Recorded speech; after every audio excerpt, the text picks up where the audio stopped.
Buenas tardes, noches a todas las personas que han tenido a bien asistir a este webinar que vamos a establecer ya como costumbre. Hemos empezado hace unos meses, hemos hecho un par de ellos, 3 diría yo, pero claro, con el tema del tema de la confinación, pues todo esto ha sido problemático el llevar a hacer una rutina, ¿no? Intentamos seguir con nuestra idea nosotros habíamos pensado llamarles conversaciones con. Tengo yo el gusto y el honor de presentar en este caso a Antón Costas. Antón Costas, catedrático de Política Económica de la Universidad de Barcelona, de la que, por cierto, fue vicerrector, como también lo fue de la Universidad Internacional Menéndez y Pelayo. Fue presidente del Círculo de Economía, intentando redirigir aquella nave difícil, muy difícil. Es miembro de consejos de administración de diversas empresas. Es un escritor prolífico de libros e infinidad de artículos, colaborador económico y columnista económico de La Vanguardia, del periódico del País. Sus opiniones, mediante conferencias y entrevistas, son demandadas con asiduidad. Sus trabajos están especialmente relacionados con la formación de políticas públicas y reformas económicas y con el papel que juegan las ideas, los intereses y las instituciones en estos procesos. Es un hombre que se le califica de ponderado, de sentido común, con una visión realista de las situaciones que analiza y, por tanto, del momento actual que podríamos calificar de convulso por diversos motivos. Seguro que nos dará unas opiniones útiles para fijar criterios que nos permitan entender mejor dónde estamos inmersos y así poder actuar de una manera más racional. Gracias por estar aquí. Gracias, Antón Costas. Muchas gracias. Muchas gracias. Antón Costas, un placer tenerle aquí hoy con nosotros. Yo antes de empezar solo quería hacer una pequeña introducción de Grupo Balcells para la gente que no nos conozca aún. Grupo Balcells es un grupo de empresas con más de 35 años de historia. Nos dedicamos a lo que es la gestión patrimonial principalmente. Y la empresa o grupo está creado por cuatro empresas. La primera es Balcells Zaragoza, que es la primera que se creó en los años 80, dedicada principalmente a la administración de fincas, corredores de seguros y gestión de alquileres, principalmente en Barcelona y área metropolitana. Después el grupo tiene 2 oficinas de Century 21, que es Century 21 Xarxa y Century 21 BZ, las 2 focalizadas en lo que es mayormente compra-venta, intermediación de compra-venta de inmuebles, con más de 50 agentes entre las 2 oficinas, con premios de facturación y de número de operaciones año tras año desde los inicios y también con agentes con premios en facturación y en número de operaciones anuales. Y finalmente Barcelona Apartments, que es la empresa que se dedica a la gestión de apartamentos turísticos y de temporada, que actualmente se gestionan unos 70 apartamentos turísticos en Barcelona principalmente, en edificios enteros y también en pisos individuales. Acabada esta presentación de Grupo Balcells, también me gustaría comentar que las crisis, ¿no?, o los momentos en los que vivimos, pues siempre estás pensando con tu equipo directivo, con el equipo, qué podemos hacer nuevo, qué podemos estar pensando, qué oportunidad podemos generar.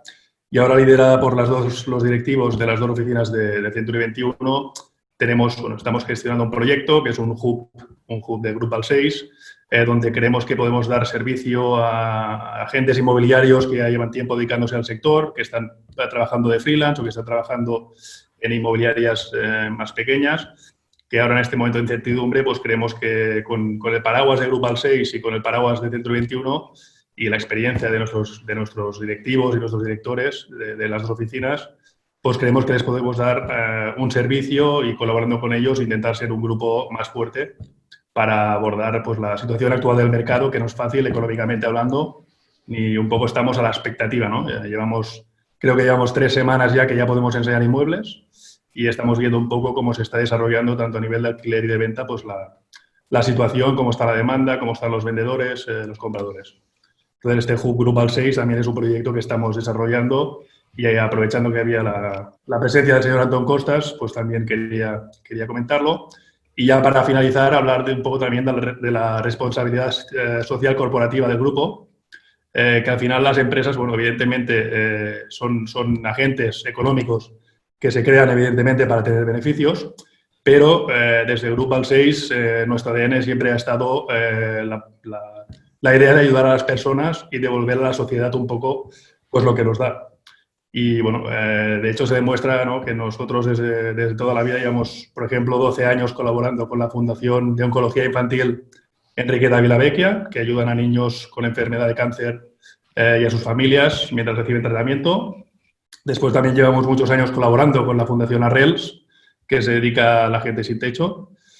Y con el COVID-19, también desde el Departamento de Apartamentos Turísticos, pues decidimos poner gratuitamente a disposición de personal sanitario 9 apartamentos turísticos sin coste para que este personal pudiera estar viviendo mientras durara todo el estado de emergencia, estado de alarma del COVID-19, evitando así pues que tengan, ¿no?, que como mínimo trabajen de una manera más cómoda y no tengan la incertidumbre de volver a sus casas con el posible contagio de sus familias, etcétera, ¿no? O sea, esto también estamos muy contentos de haber podido ayudar a unos 35 personas que se dedican personal sanitario, principalmente de Sant Pau y Hospital de 2 de Mayo, que hemos podido ayudar a hacer su trabajo, ¿no?, su duro trabajo, intentar más leve, ¿no?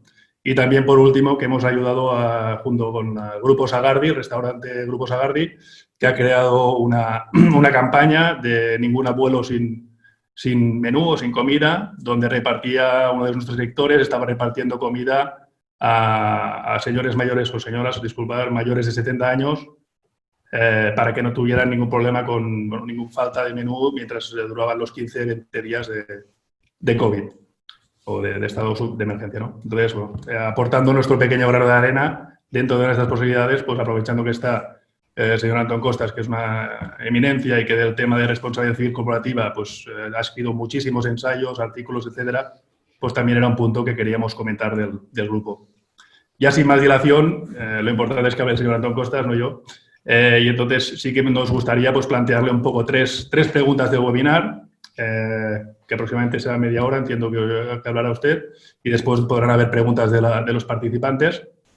Las 3 preguntas un poco serían la situación económica actual que nos enfrentamos. ¿Cuál cree usted que es la situación actual económica tanto a nivel Cataluña, España, Europa? Un poco el papel de la Unión Europea en este momento en el que estamos, ¿no? Sobre todo en España e Italia son los países que han sufrido más la situación de COVID. Pues a ver, ¿cómo podemos salir de esta situación? La segunda sería cómo tienen que ser las empresas actualmente o del futuro para poder pasar este momento, los cambios que estamos, este momento de incertidumbre, ¿no?, este momento buca en el que estamos. Y la última no podría ser otra que la ética en las empresas y cómo deben ser la responsabilidad social corporativa en las empresas.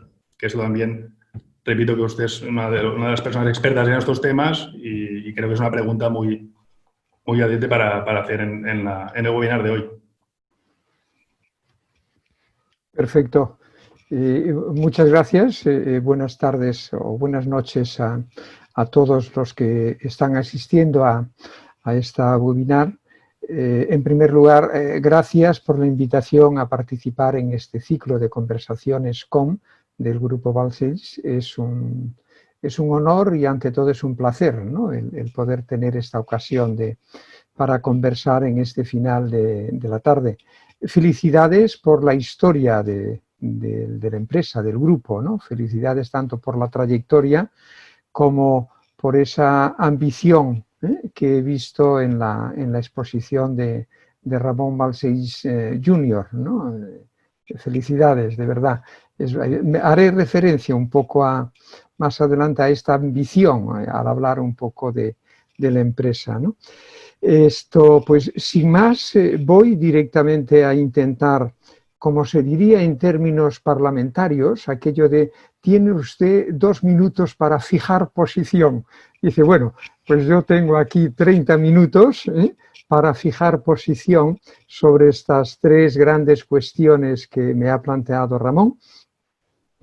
Verán que no entraré mucho a justificar mi posición, pero sí espero dejarla expuesta de una manera inteligible y que después en el coloquio, en todo caso, si es de interés, volvamos a alguna de esas cosas. La primera pregunta era ¿a qué situación nos enfrentamos aquí y en Europa?, ¿no? Miren, yo a lo largo de estos 2 meses, ya 3, me ha venido en muchas ocasiones, y en algún lugar lo he dicho ya también, una frase de ese gran economista de principios de la primera mitad del siglo pasado, del británico John Maynard Keynes, probablemente el economista de mayor influencia en la primera mitad del siglo pasado, cuando en un momento Keynes dijo que cuando piensas que va a ocurrir lo inevitable, sucede lo impensado. Y la verdad es que he recordado mucho, es decir, porque en los meses anteriores a enero pensábamos que iba a venir lo irremediable, lo inevitable, el cambio climático, posiblemente una nueva crisis, estábamos dándole vueltas a todo eso. Y de pronto surge una situación absolutamente impensada, ¿no? En este sentido, el coronavirus, el COVID-19, yo creo que nos ha arrojado de una manera brutal a unos escenarios sociales, económicos y también políticos impensados, absolutamente impensados, ¿no? Sus efectos van a ser muy amplios. En muchos casos creo que solo comenzamos a percibir alguno de esos efectos.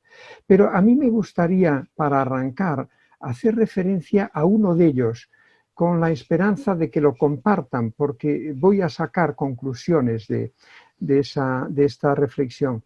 Yo creo que el COVID nos ha hecho ver de pronto, cuando no lo pensábamos, el sentimiento, la sensación de fragilidad que como seres humanos tenemos, ¿no? En un escenario, en un mundo que vivíamos despreocupados, donde creíamos que eso de las pandemias eran cosa del mundo desarrollado, como mucho de Asia, de pronto nos vemos arrojados a una situación donde al menos mi sentimiento es un sentimiento de vulnerabilidad como ser humano, ¿no? Aquella arrogancia que teníamos hace solo unos meses me ha desaparecido y siento temor, siento miedo, tengo ese sentimiento insisto, de fragilidad, ¿no? Y yo creo que esto es muy importante. Al final lo voy a volver a recoger por lo siguiente, porque mi pregunta es, ¿qué hacemos los seres humanos, los individuos, cuando nos sentimos amenazados, cuando nos sentimos débiles, ¿no? ¿Qué hacemos? La reacción es normalmente buscar protección, buscar algún tipo de ámbito, de institución que nos proteja de esa incertidumbre, de esa fragilidad. Y mi conclusión aquí es que esta fragilidad que nos trae el COVID como seres humanos de hecho está ya reivindicando dos viejas, déjenmelo decir así, dos viejas instituciones sociales que habíamos despreciado en estos 30 últimos años de arrogancia cosmopolita, ¿no? Que habíamos pensado que eran ya cosas del pasado. Una es la familia. ¿Cómo buscamos protección en la familia y también en el ámbito más cercano, en la comunidad, por decirlo así? No diría lo de tribu porque es despectivo, pero buscamos protección en ese ámbito familiar. Y en segundo lugar, buscamos protección en el Estado nacional. Si me aceptan que este sentimiento de vulnerabilidad nos lleva no a una visión cosmopolita. Ya sabemos que el COVID nos trae también el sentimiento de unidad del mundo. Lo que sucede en Wuhan se me mete en mi casa en Barcelona, ¿no? Eso es verdad, pero creo que es más potente el sentimiento de fragilidad, el sentimiento de vulnerabilidad y por lo tanto, ¿cómo vamos hacia el Estado de una u otra manera, ya sean las empresas, ya sean los trabajadores o ya sean los ciudadanos en general, vamos al Estado diciendo que nos proteja. Insisto, quiero dejar esta reflexión porque creo que es importante para lo que al final cerraré mi intervención aquí, ¿no? Una vez afirmado esto, ¿qué tipo de economía nos trae el COVID-19? Pues yo creo que le podemos llamar una economía pandémica, de la misma forma que hablamos de economía industrial, de economía financiera, de economía de los servicios. Yo creo que ahora es acertado, es necesario hablar de una economía pandémica porque, aunque no estamos acostumbrados a ella, porque no la vivimos frecuentemente, tiene unas pautas bastante precisas a la hora de poder decir cómo evoluciona la economía bajo una pandemia y cómo puede ser su proceso de recuperación, ¿no? Por lo tanto, le voy a llamar, insisto, esto una economía pandémica. El segundo rasgo de esta economía es que, fíjense, es la primera vez, al menos en lo que mi experiencia vital puedo recordar y lo que mis estudios de economía me dicen, es la primera vez que estamos ante una recesión económica provocada de forma discrecional por nuestros gobiernos. Nunca antes, de una manera tan clara, una recesión económica podíamos atribuirla a una decisión del gobierno, una decisión discrecional. Digo discrecional, no arbitraria, porque la decisión de los gobiernos de cerrar la economía es protegiendo un bien superior, que es el de la vida, el de la salud. Pero lo que me interesa retener es que esta es una recesión provocada deliberadamente por nuestros gobiernos. Si me aceptan esto, quizá podamos entender ahora por qué los gobiernos han reaccionado en esta ocasión de forma diferente a cómo lo hicieron en 2008, a cómo lo hicieron en los años 90 con la crisis de los 90, o si quiere, a cómo lo hicieron en los años 70. Al ver la intensidad y la generalidad de la intervención tanto fiscal, gasto público e inversión, como financiera, préstamos y avales de los gobiernos a las empresas, con una magnitud que no habíamos conocido nunca, me pregunto por qué motivo ahora los gobiernos han reaccionado de esta manera, una manera que considero acertada. Y mi respuesta es que han reaccionado así porque, a diferencia del 2008, donde los gobiernos pensaban que lo que sucedió en la economía era una cosa de la economía, aquí ellos son muy conscientes que la recesión provocada es una responsabilidad de ellos, es una consecuencia, insisto, de una decisión arbitraria pero justificable. Pero me interesa para ver si comparten también esta idea mía. Tercero, en este sentido de rasgo de esta crisis, fíjense, hemos utilizado los economistas, yo también hace un mes, casi 2 meses, el lenguaje un poco de guerra, ¿no? De decir, miren, para intentar explicar lo que íbamos a ver, decíamos, mire, esto es equivalente a la Segunda Guerra Mundial, este es equivalente casi, en nuestro caso, a la Guerra Civil en términos económicos, en términos económicos. Pero de pronto te das cuenta que no es una buena retórica, que no son buenos ejemplos. ¿Por qué motivo? Porque las guerras destruyen activos productivos, las guerras destruyen riqueza, activos de riqueza, destruyen fábricas, destruyen inmuebles, destruyen carreteras, destruyen puentes, vías férreas, que después cuesta mucho volver a reconstruir. Este COVID, esta economía pandémica que le he llamado, no destruye riqueza, al menos de momento. ¿Qué hace el COVID sobre el cuerpo económico? Hace lo que un trombo hace en nuestras venas o en nuestras arterias. Mete dentro del flujo de los ingresos, mete un bloqueo que impide el flujo de los ingresos en la economía impide el flujo de los ingresos salariales, los ingresos de los hogares, impide el flujo de los ingresos en las empresas, dado que al cerrar, no poder vender, no tienen ingresos, ¿no? Esta es una distinción importante para entender las medidas, porque no necesitamos medidas para reconstruir activos productivos, necesitamos medidas para reconstruir el flujo circular de los ingresos en el cuerpo económico. Y eso es lo que han hecho, a mi juicio, con acierto, los gobiernos. Los gobiernos, por primera vez, déjenme de decirlo así, aunque poco a poco ya me va asustando un poco la palabra, la he utilizado en las últimas semanas, ahora ya comienza a ser un poco más temeroso. Los gobiernos, en el caso de España, han nacionalizado 1/3 de todos los salarios, de las nóminas de España. Esto era impensable, los ERTES, era impensable. El Estado se ha convertido en pagador último de los salarios de una parte muy importante de la economía.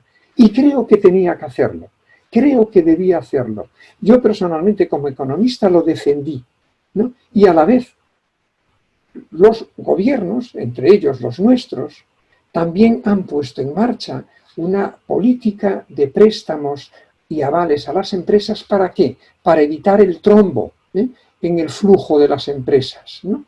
Esto creo que había que hacerlo así.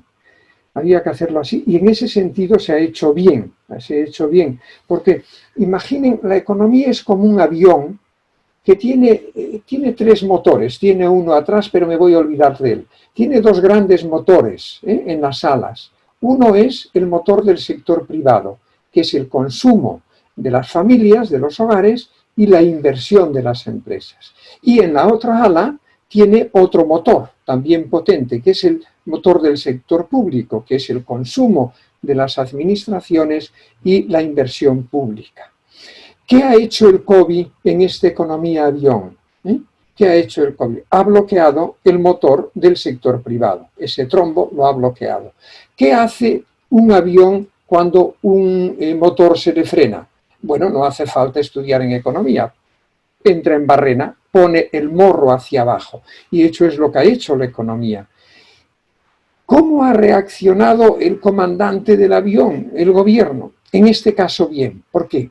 Porque lo que ha hecho es darle mayor potencia al motor público, haciendo una especie de bypass de una goma, enviándole gasolina al motor del sector privado para que de alguna manera al menos pudiese mantener su mínimo funcionamiento.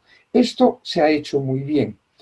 Probablemente si tengo que hacer una crítica en el caso de España, es que creo que se ha inyectado poco gasolina en términos fiscales, de gasto fiscal, y suficiente, a mi juicio, aunque esto es discutible, en términos de gasolina, en términos de préstamo y avales. Nuestra economía necesita más gasto fiscal, lo necesita. Por eso creo que a lo largo de este año nuestro gobierno tiene que hacer 3 cosas. 3 cosas. La primera es gastar para mantener, preservar el empleo, que se ha de momento mantenido a través de los ERTES y que ahora hay que preservarlo en la salida de los ERTES. En segundo lugar, ha de gastar para afianzar nuestro sistema sanitario, nuestro sistema de salud pública, sin el cual no podremos, sin su buen funcionamiento no podremos salir de la economía pandémica. Y en tercer lugar, tiene que gastar para poner en marcha los proyectos de recuperación de la economía. Insisto, este año nuestra preocupación no puede ser la de cómo vamos a pagar, sino que hay que gastar, gastar y gastar, porque si no el avión se nos estrella. La pregunta de cómo lo financiamos es muy importante, cómo lo financiamos. Pero si me permiten, paso por alto de una manera muy rápida y volvemos en el coloquio, si les parece, por lo motivo siguiente. Porque hoy por hoy no tenemos problema para financiar ese aumento de gasto, que hay que gastarlo bien, ese aumento de gasto. Primero, Nuestro déficit público, mi estimación es que al final de este año se va al 10-12%, no al 7-8 como se está diciendo, vamos a ir a más. Segundo, la deuda pública se nos va al 115-117. Pero mi mensaje es, no nos preocupemos hoy por esto. Hoy el reto es evitar que se nos desplome la economía avión. ¿Lo podemos financiar? Sí, los mercados de deuda están respondiendo bien. Segundo, ¿lo podemos financiar? Sí, el Banco Central Europeo ha adquirido un compromiso que es una bendición del cielo. Y en tercer lugar, con muchas más dudas, si ustedes me las plantean después, lo que pueda venir de la Unión Europea.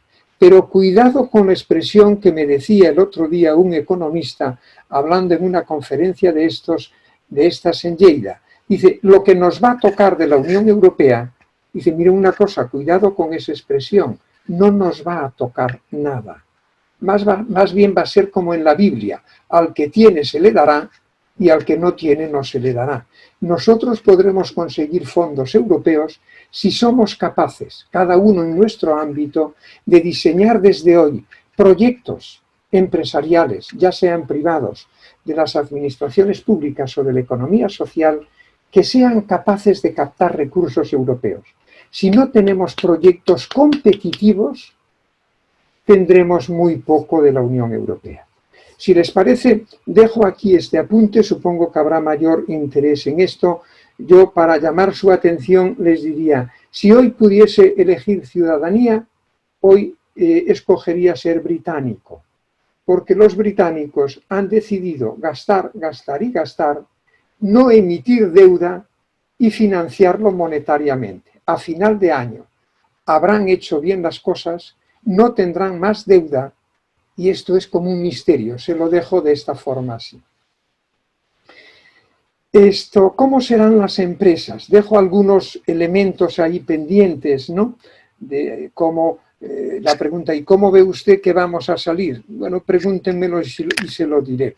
Pero creo que vamos a salir un poco mejor de lo que hoy estamos pronosticando, que es un pronóstico malo. Pero creo que dentro de lo malo vamos a salir un poco mejor, insisto, de lo que hoy estamos pronosticando. ¿Cómo serán las empresas? Miren. Señor Antón, los auriculares. En la medida en que la pandemia ha roto el mundo de relaciones humanas y de relaciones laborales despreocupadas, que teníamos antes de enero, no sé si esto me lo comparten, ¿no? No solo ya las relaciones sociales de abrazarnos, besarnos en los bares, restaurantes, esto ha cambiado, pero también en el mundo laboral. Hoy no puedes entrar en una oficina masiva como las de antes, donde las mesas estaban cercanas, donde se iba a tomar el café juntos. Es decir, la idea es, en la medida en que el COVID ha roto el mundo de relaciones sociales y laborales despreocupadas, han de cambiar necesariamente, ya están cambiando, las formas de producir en las fábricas, en las empresas, las formas de distribuir y las formas de consumir. Y aquellos sectores económicos, aquellos sectores productivos que estén más próximos a aquellas viejas formas, digo viejas aunque son de hace 3 meses, ¿no? Aquellas viejas formas despreocupadas de relación, esos sectores van a tener más dificultades en volver a la actividad, porque han de garantizar, en su retorno, han de garantizar que pueden mantener las condiciones de seguridad. Si me permiten una anécdota rápida, hace 2 semanas me llamó mi dentista, ¿no? Y me dijo, mire, señor Costas, tiene visita el miércoles de la semana que viene. Y era verdad, era una visita fijada hace 4 o 5 meses, quizás 6 meses, ¿no? Pero en aquel momento yo dije, mire, suponía que no estarían ustedes, que la clínica no estaría abierta, y lo lamento, pero he ocupado esta hora, no puedo. ¿no? Le dije, le llamaré más adelante para concertar de nuevo. Yo les confieso aquí que hice aquello porque yo tengo miedo, tenía miedo al ir a la clínica, tenía miedo al ir al dentista. Es un ejemplo de lo que les digo, aquellas actividades que estaban muy cercanas a ese mundo de relaciones despreocupadas, ahora se pueden encontrar esas empresas o esas clínicas que levantan la persiana y dicen, ya estoy abierto, pero que los clientes no le entren por la puerta. Esto es una situación importante. En este sentido, como a la pregunta de cómo van a cambiar las empresas, ya lo estamos viendo, pero creo que será más intenso, los modos de producir, los modos de distribuir los bienes y servicios y los modos de consumir van a cambiar de una manera muy importante. Yo soy consejero de una empresa farmacéutica cotizada. Yo veo cómo ha cambiado dentro de una empresa que ha estado en funcionamiento, no ha cerrado, y además funcionando en 3 turnos durante el día. Pero hemos desdoblado los grupos de tal forma que si un grupo, en uno de esos grupos una persona se contagia, se retira ese grupo de trabajadores y se mete el grupo de reserva que está en su casa. Es decir, es un ejemplo con el que quiero decir que las formas de producir y las formas de consumir nos van a cambiar. Y esto cambia el mundo de la empresa. Pero quizá me interesa, al hacer referencia, y dado que esto es una empresa, el grupo Balcells, que es del sector servicios, en sentido amplio, me interesa hacer una referencia más intensa al sector servicios. Porque es un sector donde se ha producido el mayor cambio en las formas de trabajar, el teletrabajo. El teletrabajo no es posible en ámbitos manufactureros como al que acabo de hacer de referencia, pero sí es posible en todo el ámbito de los servicios no finalistas, de los servicios de esta naturaleza. Yo supongo que ustedes tienen, como cualquier otra, todas las otras compañías de servicios, en este momento la mayor parte, si no la totalidad, de su personal trabajando a distancia, de teletrabajo. ¿Cómo va a evolucionar estas nuevas formas de trabajo en el futuro? Miren, hoy a la mañana hablaba con una persona, no digo su nombre que tiene 4.000 trabajadores en Barcelona, del sector servicios. Y me dice, los tengo todos en casa. Y he hecho una cosa cuyos resultados me han sorprendido. Y le dije, ¿qué has hecho? Y dice, pues mira, nosotros acostumbrábamos a colgar en la web de la empresa pues todas las informaciones habituales. Pero ahora, desde que estamos en teletrabajo, todos los lunes, me dijo ella, todos los lunes yo envío un email largo a todos los trabajadores de la empresa, a todos los empleados, explicando un poco la situación, cómo vamos, contando también anécdotas referidas al trabajo y a la familia y demás. Y ella me dice, y para mi sorpresa, la reacción de los trabajadores es que ahora se sienten más vinculados a la empresa, me dice ella. Dice, más partícipes y yo me sorprendí, ¿no? Dice, pero me lo decía que es así. Pero me decía también a continuación, dice, pero yo le voy dando vueltas a cómo será el futuro. Y me dice, y me doy cuenta que no puedo intentar pensar el futuro con las coordenadas del presente. Porque dicen, muchas personas de esas, quizá un 10%, van a permanecer en el tipo de trabajo, en teletrabajo. Es posible. Dice, pero otras van a volver. Pero van a volver a una empresa, a unos despachos, que ya no pueden ser los mismos de antes. Ya no pueden estar las mesas y los ordenadores unos al lado de otro, porque tendrán que mantener separación. Ya no podremos tener el bar dentro, porque no se podrán reunir allí de forma... Es decir, ellos van a volver para tener una experiencia buena, pero no puede ser ya el mundo de la oficina que habíamos conocido hasta ahora. Y ella me decía esto. Y en ese momento me acordé de la frase de John Maynard Keynes que les dije a ustedes al principio, porque ella me decía, tengo que pensar el futuro de mi empresa, de mi oficina, pero no lo puedo pensar con los parámetros de ahora. De ahora quiero decir, del mes anterior. Y yo en ese momento le dije, mira, me hace recordar una frase de Keynes, que es la que les dije a ustedes al principio, que cuando piensas que va a ocurrir lo inevitable, ocurre lo impensado. Tienen ustedes que pensar cómo puede funcionar el mundo de la empresa, el mundo del trabajo, en estos sectores, en estas circunstancias. Concluíamos la conversación de la mañana diciendo, nos viene un mundo de la empresa y un mundo laboral en relación con la empresa, donde la noción de flexibilidad va a ser muy importante. ¿Pero flexibilidad para qué? Me decía ella, porque probablemente muchos me van a pedir tener una parte de la semana de trabajo a distancia y otra de la semana de trabajo presencial, ¿no? Otros me van a pedir que la semana sea de 3 días. Otros, es decir, este mundo, cuando me preguntan cómo va a ser la empresa, es un mundo que hay que pensarlo, pero no a partir de los parámetros del día anterior en que cerramos, sino forzarnos a pensar lo impensable. Hay otro aspecto que cojo ahora al final, porque veo que las horas ya se me van acercando, en relación también con la empresa, que es la idea de propósito empresarial. Pero déjenmelo coger al final un poquito de...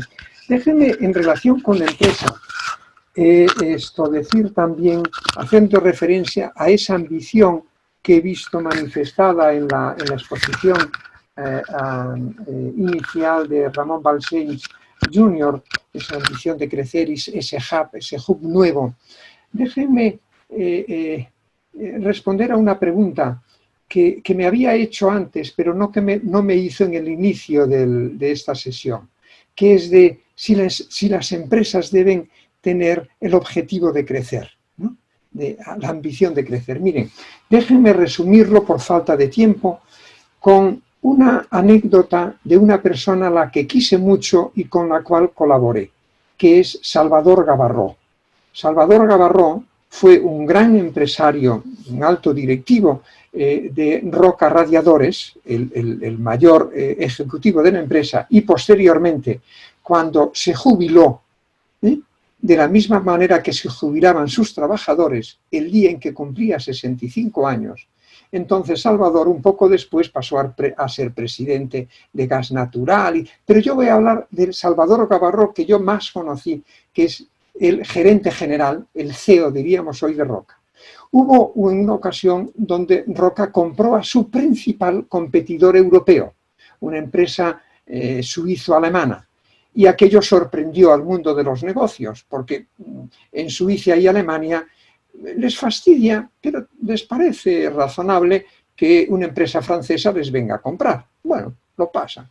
Que venga una americana, pues también, bueno, una inglesa, pero que llegue una española a comprarte la principal empresa europea de tu mismo sector es una cosa extrañísima, ¿no? Y yo ese día, cuando se anunció, estaba con Salvador Gabarró en su despacho de Roca, en Diagonal, y le dije, oye Salvador, ¿pero por qué? ¿Por qué este esfuerzo por crecer? ¿Por qué motivo? Y él me respondió 2 cosas que las recuerdo como si fuesen hoy los 2 en su despacho. Me dice, Antón, primero, porque cuando dejas de pensar en crecer, dejas de ser empresario. Sigues siendo una persona honesta, gestionando un negocio, no sé qué.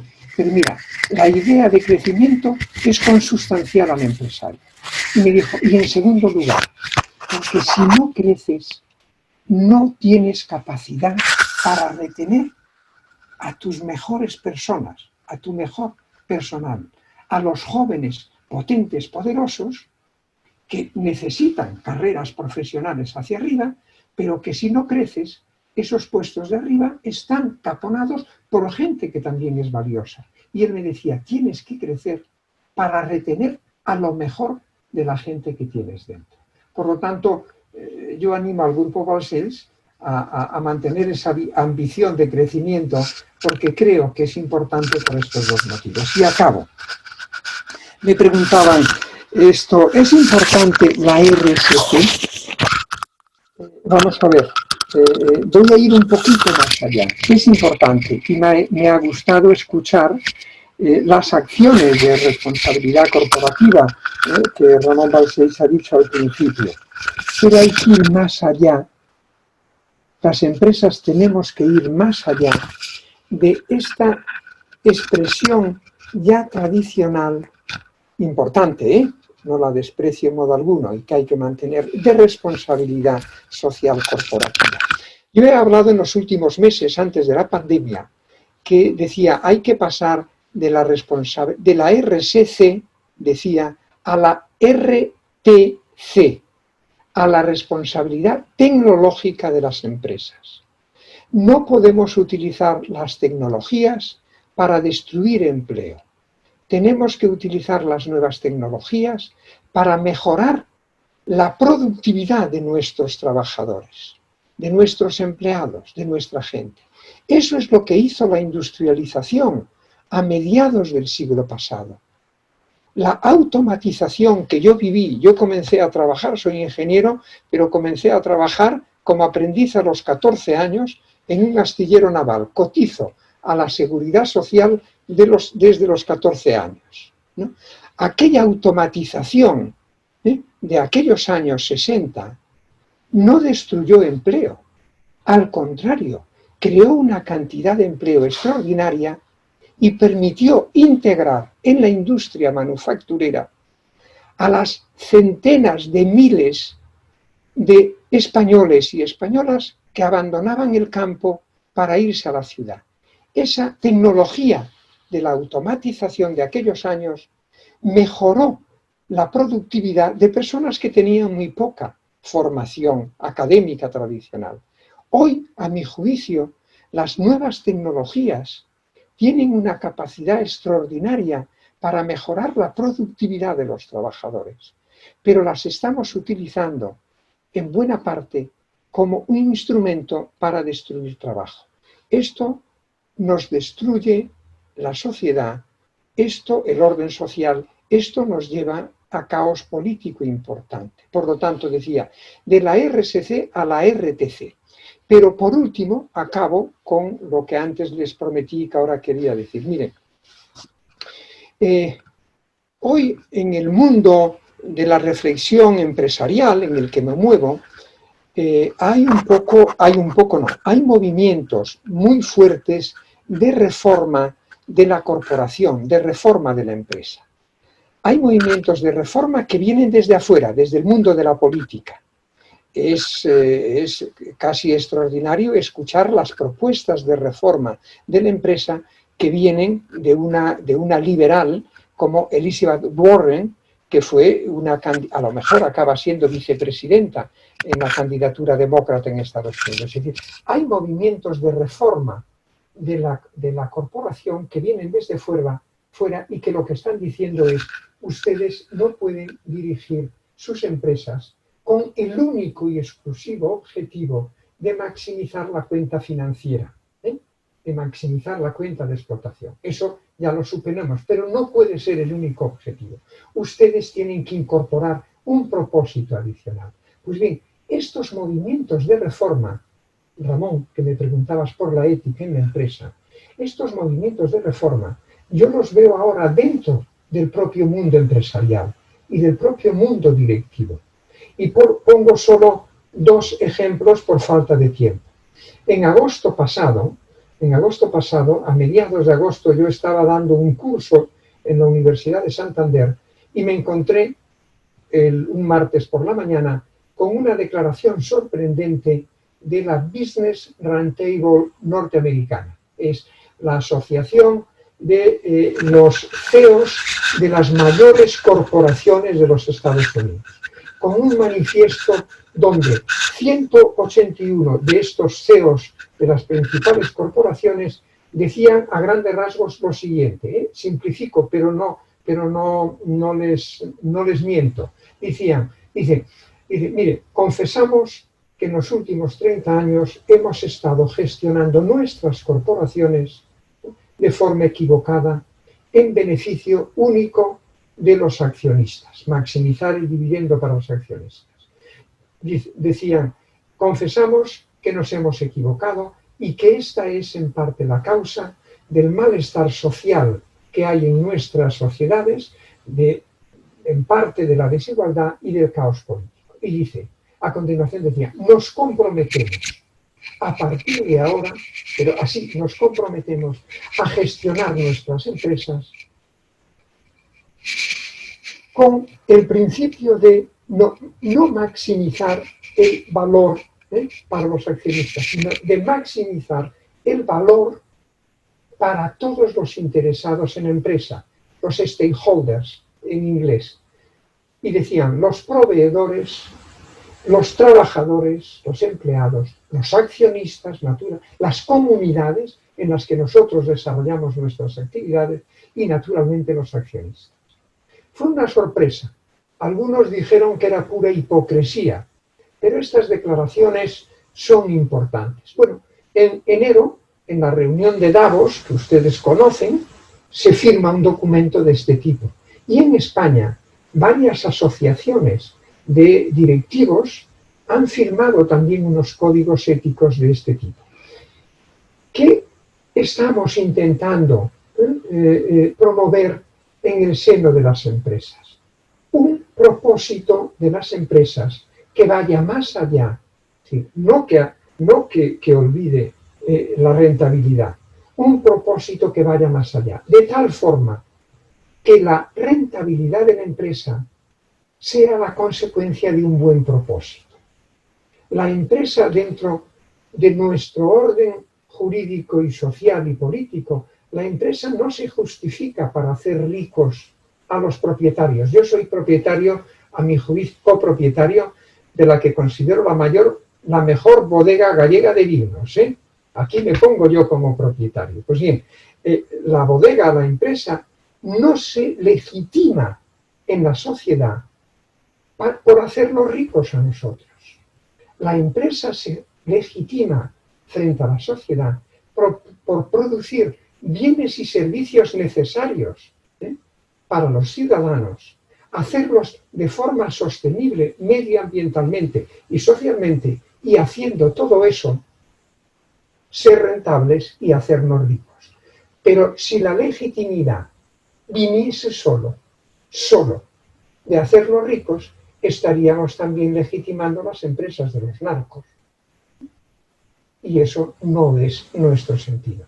Perdónenme, me he pasado 7 minutos del tiempo que les había prometido. Pero en todo caso, si ustedes quieren permanecer después del final previsto, recuperamos esos 7 minutos en la conversación posterior. Muchas gracias por su atención.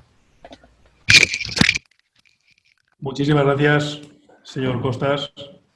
Le estaba comentando que el tema de los auriculares, que había algún ruido, pero no se preocupe, que al final se la ha entendido perfectamente.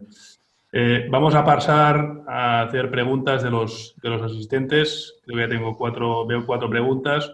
En el apartado de preguntas y respuestas o en el chat, todos los participantes podéis hacer vuestras preguntas al señor Costas. Voy a empezar por orden.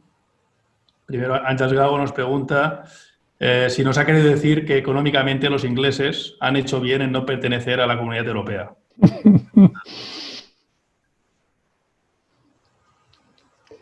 Esto, en mi columna de los sábados en el periódico, probablemente hace ya 2 meses, antes de la pandemia, escribí un artículo, era antes de la pandemia, en el periódico, cuyo título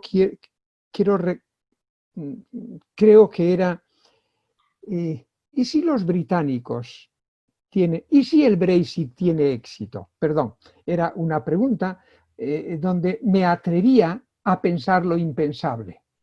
Es decir, ¿qué sucederá en Europa si dentro de un año vemos que el Brexit no es un absoluto fracaso para los británicos? Me atreví a formular esa pregunta. Ahora, lo que he dicho aquí es lo siguiente, que como economista, atreviéndome a pensar lo impensable, en esta situación extraordinaria extraordinaria y temporalmente acotada de pandemia, donde hay que hacer gastos públicos extraordinarios para sostener a las familias, para sostener a las empresas y para fortalecer nuestro sistema sanitario y de salud y nuestro sistema educativo, que me gustaría hablar de él, de lo que estamos haciendo. Dice, para gastar, me gustaría ser inglés. ¿Por qué motivo? Porque Boris Johnson hace aproximadamente 3 semanas dijo, mi gobierno va a gastar lo necesario. No dijo gastar bien, pero lo imagino. Pero a continuación dijo, pero no vamos ni a aumentar los impuestos ni a aumentar la deuda. Y dices, pues mira qué bien. ¿Y cómo lo va a hacer? Dice, yo lo cuento así. Descolgó el teléfono, marcó el número del gobernador del Banco de Inglaterra, que es el banco central más antiguo del mundo, y le dijo al gobernador, gobernador, con cargo a la cuenta del gobierno en el Banco de Inglaterra, usted va a financiar monetariamente todo este incremento de gasto. Y ya hablaremos en el 2021. ¿Qué ventaja tiene la monetización directa de este gasto extraordinario? No de todo el gasto, del gasto extraordinario. ¿Qué ventajas tiene? Que no le colocas una piedra de Sísifo a tu país a la salida de la pandemia, que es la deuda. Y por otra parte, en este momento, no tienes por qué tener miedo a que ese aumento de la cantidad de dinero vaya a provocar inflación, porque la inflación hoy no está ni se le espera, ni se le espera. En todo caso, el riesgo hoy es la deflación, la caída de precios, que es más grave que una inflación. Si a mí me llaman para ser ministro en una economía con inflación, digo que sí, porque sé cómo se hace. Si a mí me llaman para ser ministro en una economía deflacionista como esta, digo, mire, tengo un compromiso previo. Esto es, quiero ser británico ahora porque creo que la mejor forma de financiar temporalmente este incremento de gasto que nos trae la pandemia es monetizándolo directamente y no cargándonos con una piedra de Sísifo, que es ese aumento de deuda que después habrá que pagar. Perfecto, muchas gracias. Nos pregunta Concha Aparicio, me gustaría saber la opinión del profesor Costas sobre la economía del bien común, la propuesta de hace más de 10 años del austríaco Christian Feber. ¿No cree que en este momento sus postulados tienen más vigencia que nunca? Muchas gracias. No sé si lo ven, no sé si lo ven, pero es la economía del bien común, pero en este caso escrita por Jean Tirole, el Premio Nobel de Economía, Miren, vamos a ver, no es fácil ponerse de acuerdo en qué entendemos, Concha, no es fácil ponerse de acuerdo en qué entendemos cada uno de nosotros por economía del bien común. Déjenme a mí decirlo de esta manera. Para mí, que soy un economista neoclásico, ortodoxo, por decirlo así, ¿no? La prosperidad de un país se apoya en 3 pilares. Es como un banco que tiene 3 patas y que si las 3 patas son equivalentes, el banco tiene estabilidad. Una fuente de la estabilidad es la economía de mercado, el sector privado.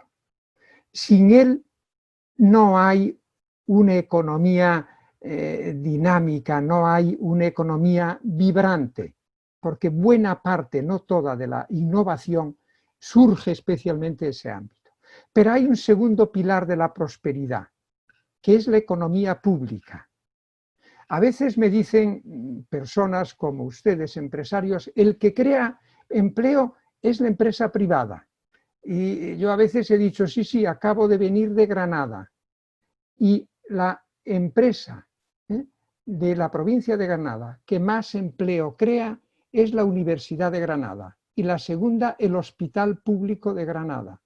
Dice, ¿usted cree que esa economía pública no es un pilar de la prosperidad del país? ¿Estaría dispuesto? Dice, no, la economía pública es también un pilar importante. Y en tercer lugar, que no se dice normalmente, la economía social, que en Cataluña es muy importante, es del orden de un 10% casi del PIB catalán, ¿eh?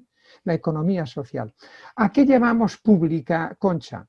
Llamamos pública a aquellas empresas, a aquella economía que tienen un propósito, como he dicho antes, más amplio que el simple de maximizar su beneficio. Entendemos por economía del bien común, esa es una posibilidad. Entendemos por economía del bien común esta buena combinación de estos tres pilares.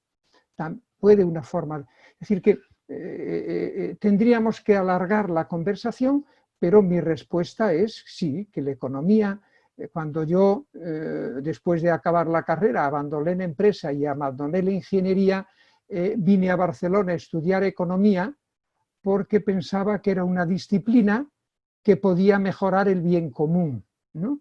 Y a veces dudo un poco, pero sigo manteniendo que es una disciplina importante para mejorar el bien común. Perfecto, gracias. Joan pregunta, ¿cree usted que serán los clientes los que forzarán el compromiso de las empresas con la sociedad? Las nuevas generaciones tienen otras lecturas de la realidad que algunos empresarios. Sí, honestamente creo que sí.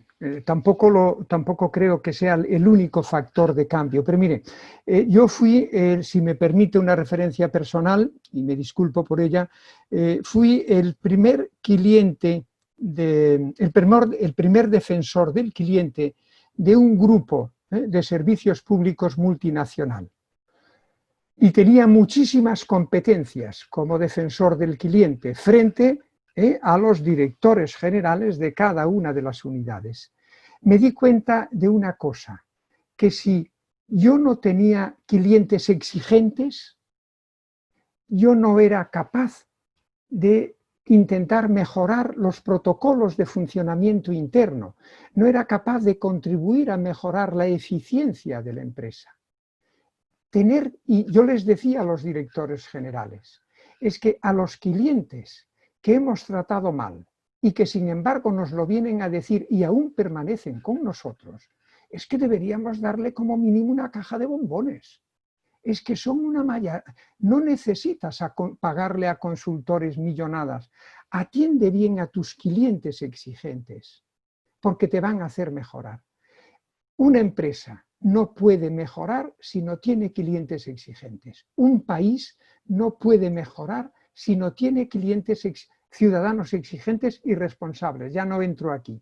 La idea de consumidor exigente y de ciudadano exigente es algo fundamental para la mejora del progreso y del bienestar, ya de la eficiencia de una empresa y del progreso y el bienestar de un país. Lo creo sinceramente, aunque no. Pero sin embargo, si me escuchan ahora alguna de ellas, voy a tener una noche mal.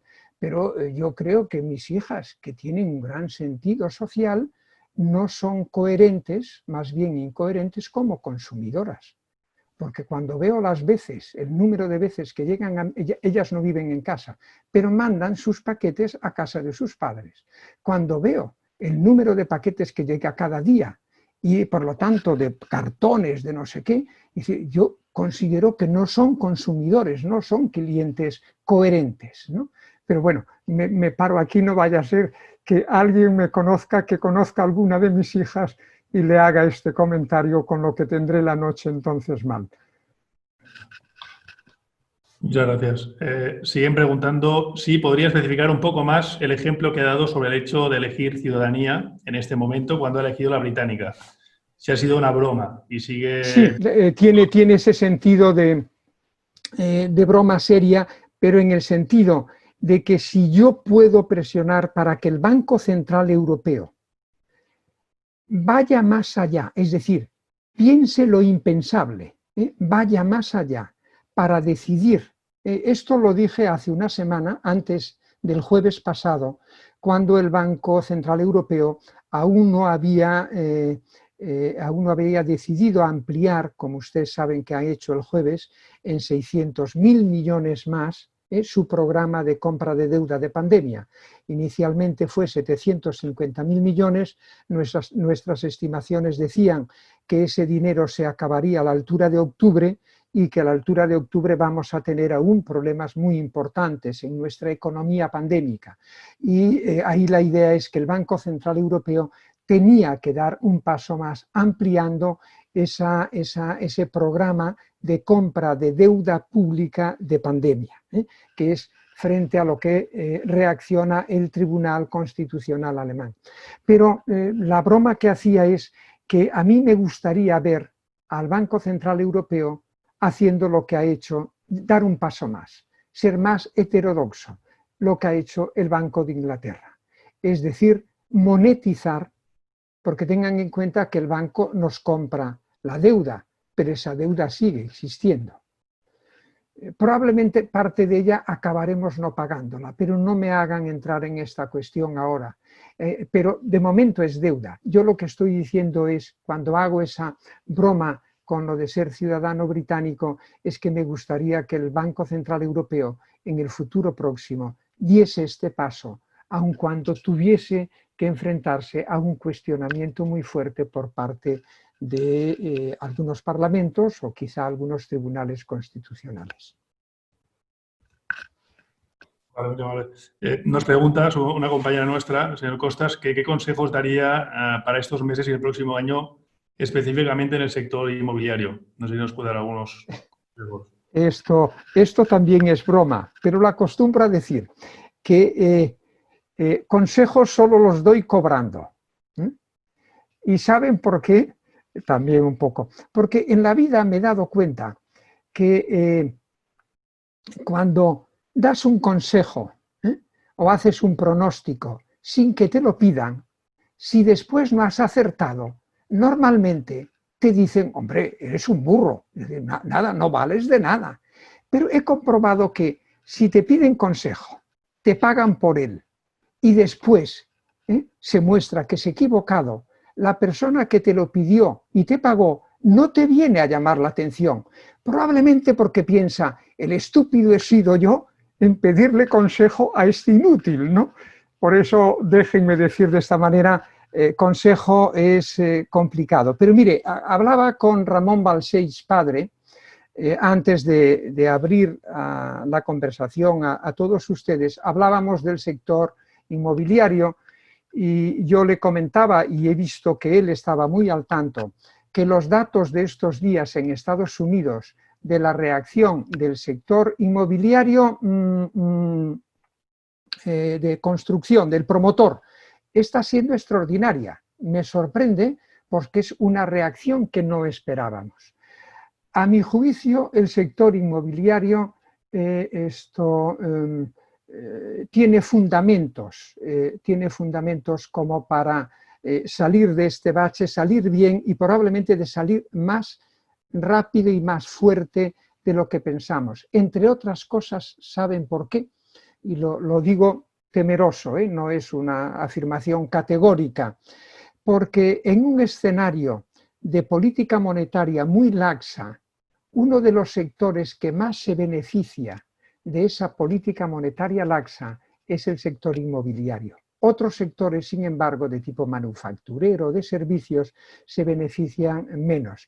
Por lo tanto, mi idea es que el sector inmobiliario está padeciendo bajo esa economía pandémica que dije al principio, las consecuencias que es de prever, pero es un sector que yo creo que tendrá una reacción relativamente rápida, relativamente intensa.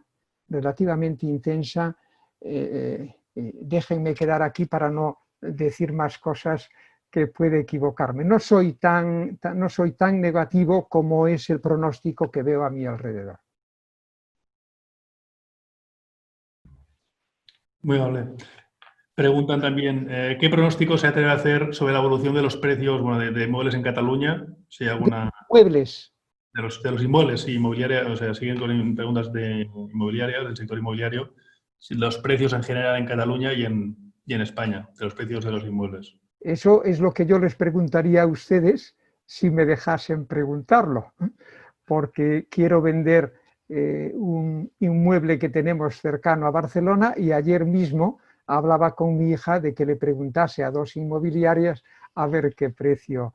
Yo aquí no, este no es mi sector de especialidad, ni de especialidad profesional, ni de especialidad académica, y llegado a este punto me hace recordar un consejo que me daba mi abuelo, que me decía: cuando no seas capaz de decir nada nuevo, cállate, ¿no?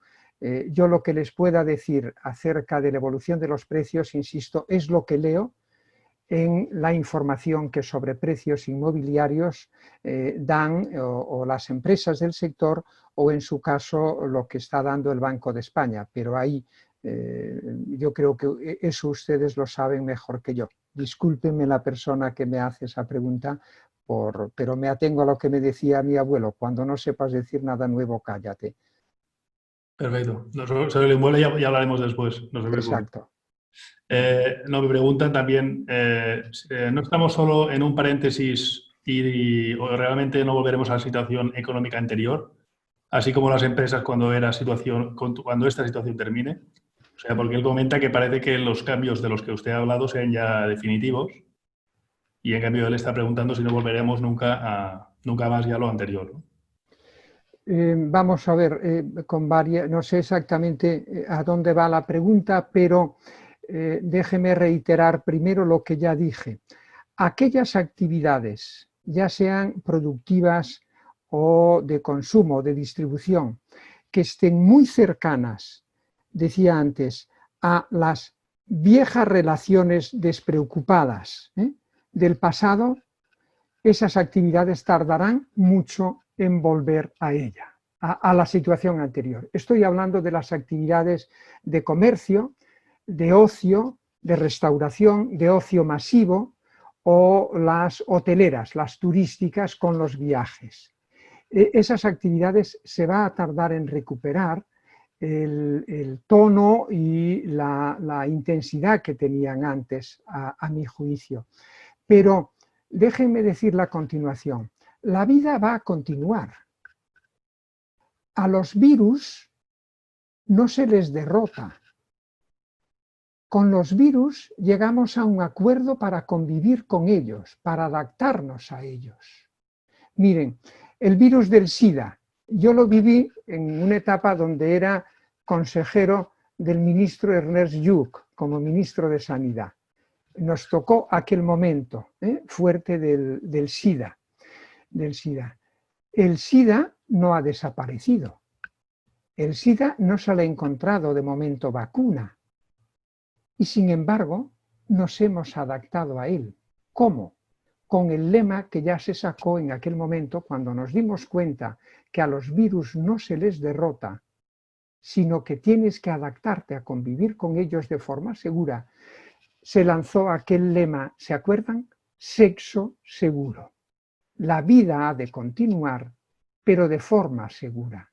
Hoy trasladaría un poco esa idea a lo mismo. Hoy tenemos que seguir yendo a los comercios, que seguir yendo a los restaurantes, que seguir yendo a los hoteles, pero los proveedores de esos servicios nos han de asegurar, además de una calidad y una experiencia nueva, por decirlo así, nos han de asegurar que nos sentiremos seguros con su producto. Es en este sentido en el que digo que hay cosas que no volverán, al menos durante un tiempo. Y vuelvo a reiterar lo que me decía esta empresaria esta mañana. No podemos pensar este nuevo mundo con los parámetros de ahora. No lo podemos pensar de esa forma. A mí me gustaría poder pensar que el mundo que viene es un mundo mejor, es un mundo más bonito, es un mundo más equitativo, más justo. Me gustaría, y de alguna manera, con las pocas armas que tengo yo, que es básicamente la pluma y la palabra, intento que sea así, pero no soy utópico. Lo que nos va a venir tendrá cosas bonitas nuevas, pero en otros casos lo que nos trae esta pandemia es lo que, si me permiten una cita académica, es lo que dice Daniel Kahneman, un psicólogo que ha recibido el Premio Nobel de Economía por sus estudios, por sus investigaciones acerca de cómo tomamos nosotros los humanos decisiones económicas. Y en ese libro Kahneman dice lo siguiente, que frente a la idea de que grandes eventos nos hacen seres más morales, más éticos, él dice, cuidado, porque las personas tenemos un sesgo de confirmación, tenemos sesgos muy potentes en nuestro ADN, en nuestra cabeza, acerca de cómo ha de ser el mundo, de cómo han de ser las cosas. Y cuando ocurren eventos muy fuertes, en general no nos hacen cambiar esos sesgos, nos lo confirman. Y así vemos como personas que son autoritarias, en esta situación de ahora dicen, ¿veis? La solución está en más autoridad, la solución está en más centralismo, la solución está en cerrar todas las fronteras. Es decir, que no espero que algo nos cambie para bien, pero no llego a pensar que la pandemia por sí sola nos vaya a llevar a un mundo mejor. Será posible si todos o la mayoría nos ponemos a trabajar por ese mundo mejor. Muchas gracias. Haré las dos últimas preguntas, ya estamos fuera de tiempo. Una es la evolución del sector del turismo, no de grandes empresas, sino en el sector de pequeños autónomos, pequeñas agencias de viajes, autocares, guías. ¿Cómo pueden remontar? Me están preguntando. Y también el sector turístico en Barcelona, ¿no? Que es una de las ciudades con más visitantes de España a nivel turístico. Y claro, ahora con la situación actual, el turismo está a cero. Sí. Primero entro de otra manera. España, como saben, es líder mundial en turismo organizado. En turismo organizado. Y mi pronóstico es que ese liderazgo a final de año o en el año que viene no lo habremos perdido, aunque hoy algunos países pueden estar posicionándose en un primer momento mejor que nosotros en la medida en que su situación sanitaria es mejor. Pero yo creo que en el ámbito del turismo, insisto, organizado, donde somos líderes, si lo sabemos hacer bien, no nos van a sacar ese liderado. Tendría que decir que entiendo por hacerlo bien, pero aquí hay una labor muy importante, no sé si se dice así en el sector, de co-marketing, es decir, de hacer un marketing conjunto, no solo ya las empresas, las patronales, las administraciones locales, autonómicas y estatales, sino también los grandes tour operadores o las grandes compañías de vueling, que son los que más se benefician de ese turismo organizado y que tienen, a mi juicio, tienen también interés en que se reabra el turismo masivo hacia España. Pero ahí hay una labor que hacer y no veo sensatamente que podamos volver en los próximos meses a la situación previa. Creo que hay que hacer pruebas de ensayo y hasta de error, tener el coraje para hacerlas y también el coraje para retirarse si vemos que fallan, como lo que se va a hacer ahora en Mallorca, en esa especie de puente entre dos espacios verdes en el sentido sanitarios de la palabra, ¿no? Entre Alemania y me parece bien que se haga.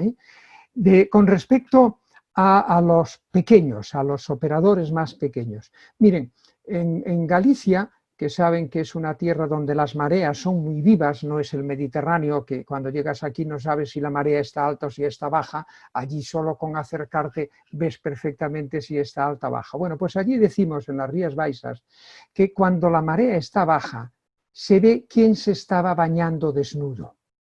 A ver, una recesión económica es como una marea que baja, que te descubre fragilidades que tienes en tu economía.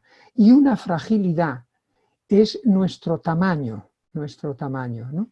Yo mi idea en este momento es que hay que ayudar a todo el sistema de pequeñas y medianas empresas españolas como sea, pero déjenme aprovechar esta circunstancia para decir que el esfuerzo desde cada uno de los ámbitos de empresa o de los sectores es aumentar de tamaño, porque vendrán a venir mal dadas, no será un COVID, será otra cosa, y cuando vienen mal dadas, el escaso tamaño te hace que no tengas capacidad financiera para poder aguantar más allá de unas semanas o unos meses, que no tengas capacidad, me ven, ¿no? Es decir, esto también es importante, es decir, debemos estar pidiendo ayuda, protección, como decía al principio, ¿no?, a los poderes públicos, pero también tenemos que pensar qué tenemos que hacer nosotros para que la siguiente... hubo una persona que veo desde mi casa, una de sus empresas, que ha muerto, que es Núñez y Navarro. Y recuerdo con Núñez y Navarro, esto allá por el año 2006, no era 2008, 2006, que en un evento donde había una comida, me tocó en su mesa, a su lado. Yo no conocía a Núñez y Navarro, me tocó a su lado. Y recuerdo que le pregunté en el 2006, que yo ya andaba preocupado por el tema del endeudamiento hipotecario, le pregunté a Núñez, dice, oye, ¿y cómo ves esta situación? ¿Cómo lo ves? Y recuerdo que Núñez me dijo, debe ser, insisto, verano del 2006, porque creo que era en el Polo, en el Polo de Barcelona. Y me dijo, va a venir muy dura, pero a mí esta ya no me cogerá. Me dijo, estuve para fallecer en la anterior crisis, esta ya no me cogerá. Dice, ya he aprendido. Yo creo, de verdad, sé que es fácil decirlo a la persona que me lo pregunta, pero quiero decirle a pesar de todo que cada uno de nosotros, en el ámbito de su sector, de su empresa, de sus posibilidades, tenemos que estar también pensando cómo la siguiente nos va a coger más fuertes. Muy amable. Y ya la última nos pregunta, ¿cuál sería el New Deal que el profesor Costas sugiere para el gobierno español para salir de esta crisis? Tampoco lo he explicado, pero sí puedo. Bueno, está muy bien. No he pactado esta pregunta, pero me viene bien, porque New Deal es contrato social, un nuevo contrato social, y mi último libro tiene como subtítulo un nuevo contrato social para que España funcione. Yo creo que tenemos que renovar aquel contrato social que nos permitió a todos los países occidentales a la salida de la Segunda Guerra Mundial, que nos permitió crear progreso económico, que ese progreso económico hubiese venido asociado a progreso social y que ese progreso social hubiese venido asociado con la expansión de la democracia. Es un triángulo mágico, es una santísima trinidad. No puede fallar ningún lado. Tiene que haber progreso económico, pero tiene que venir acompañado de progreso social, y eso lleva a progreso democrático. Como te falle la pieza del progreso social, esa santísima trinidad se te resquebraja. Es lo que nos está ocurriendo. La economía ha crecido en los últimos 20 y 30 años, ha crecido de una manera extraordinaria, y la nuestra también. Pero sin embargo, la promesa del progreso social, de las oportunidades para todos, se ha roto. Y hay mucha gente hoy que comienza a ver, mientras el debate en el siglo XX a principios era capitalismo frente a comunismo, ese debate hoy no existe, pero hay un debate subliminal que es modelo social europeo versus modelo social asiático. El modelo social europeo crea crecimiento, no trae ya progreso social y daña la democracia. El progreso social asiático no tiene economía de mercado, más bien tiene capitalismo de Estado. No tiene democracia, pero tiene sin embargo progreso social. Muchas personas en Occidente que ven que no tienen oportunidades pueden pensar que un modelo más autoritario que el nuestro puede tener mucho sentido. Por eso mi contrato social hoy es, en el ámbito de la nación, es que hay que incluir piezas que no tiene nuestro sistema de protección social. Una de ellas es el ingreso mínimo vital permanente. Lo he defendido, y mi último artículo, creo que era en el periódico, decía: ahora somos un país más decente. Creo que con esa pieza se fortalece el contrato social. Hay que hacer otras cosas, pero en el ámbito de la empresa, y acabo así, en el ámbito de la empresa, especialmente las grandes y las corporaciones, tienen que ser conscientes de que han de devolver el favor que la sociedad y los gobiernos les están prestando en este momento a las empresas.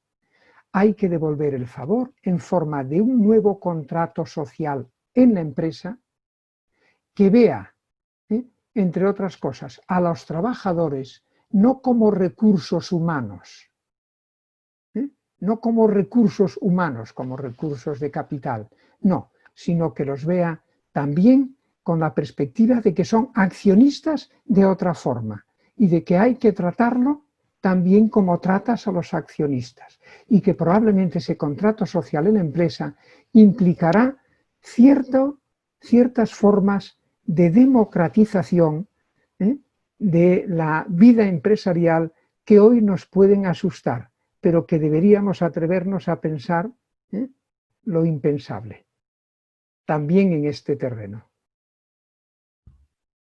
Muchísimas gracias, señor Antón Costas. Un placer haberlo tenido presente hoy, muy amable. Yo cierro el webinar. No sé si queréis decir unas palabras, Ramón Balcells. Bien, yo quisiera agradecer al señor Costas todas sus exposiciones, que siempre son clarísimas y que te dejan con una sensación de que todo va a ir mejor, una sensación positiva. Aunque a mí me gustaría quizás en otro momento poder discutir con él cómo se las va a arreglar el Estado para un control del gasto que sea, y perdona la expresión, sin corrupción, cómo se las va a arreglar el Estado para distribuir a los que realmente necesitan este dinero, y no me estoy refiriendo tan solo a las empresas y a los trabajadores. También me gustaría hablar quizás otro día referente a que las empresas evidentemente tienen que ser más democráticas, tienen que pensar más en los trabajadores, pero quizás la cosa viene por otro lado, en el sentido de la formación de esos trabajadores. ¿Cómo tiene que ser la formación profesional?